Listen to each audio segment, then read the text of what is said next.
Ted Bundy was executed for the murder of a 12-year-old girl. 35 years ago, serial killer Ted Bundy was executed in the state of Florida. One woman who survived being attacked by him says she had the opportunity to bear witness, but chose to move on instead.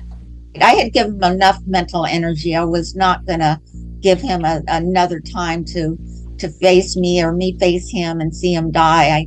I know he killed so many women, and I heard that he whimpered when it was time for him to die, and he cried and he said, "Please don't kill me.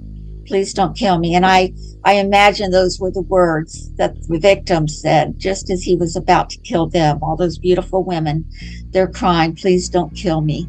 And he did kill them, and he was electrocuted. Kathy Kleiner Rubin was just 20 years old in 1978 when she says Bundy let himself into her sorority house at Florida State University.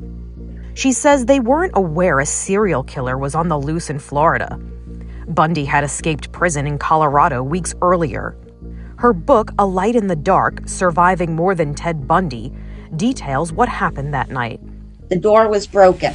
So this person saw the door was broken, picked up a log that was by the fireplace and went through sorority.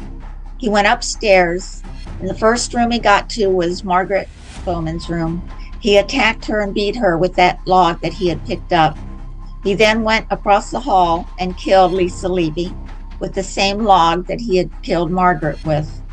The next thing he did was cross the hall and come into my room.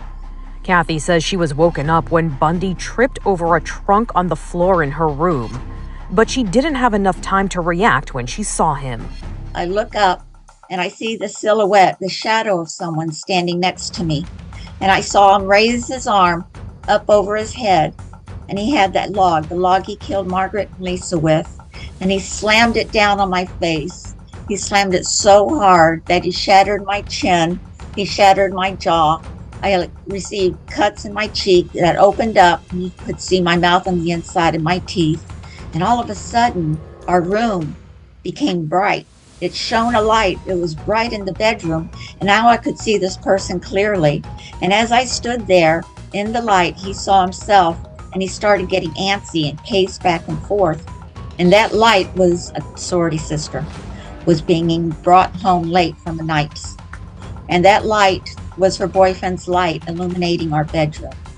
And as he turned and let her off, he turned in the driveway, and that's when the room turned dark again. And I'm still in my little ball, and I'm hurting, and it feels like knives and everything you can think of in my face. And I'm still walled up in this little ball, waiting for him to come back. She says the headlights were enough to scare Bundy, and he ran out of the house. Despite the pain she was in, she and her roommate survived the attack. But two of her sorority sisters, Margaret Bowman and Lisa Levy, were killed. Kathy says recovery was tough, and she didn't know if she would survive the trauma she experienced. When asked to sit for a deposition, she says she was able to, but she wasn't expecting her alleged attacker to be in the room with her. And at the end of the table, after I sat down, I looked up and there was Bundy. He was sitting at the other end of the table, and he was like, "Come on, let's get over this." Kathy says he had the same demeanor during the 1979 trial, and she was happy with the outcome, guilty and sentenced to death. While she chose not to attend the execution, she says she was monitoring the news that day. And as he was executed, there was a white flag that shone up above the prison. And I looked at my husband and I started crying, and I wailed. And I wasn't thinking of me.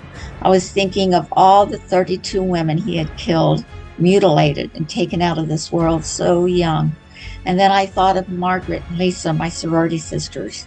They suffered, and they shouldn't have either. And I cried for them as well. Kathy said it was important that her book set the record straight on who Bundy really was and all of the women he took from the world. The book itself tells a bit of my story, but mainly it focuses on telling that Bundy was not the cute guy that everyone thought he was. He wasn't smart. He wasn't good. He was just a bad person. He would kill to collect the souls of the women he killed, and he killed up to 32 that we know of.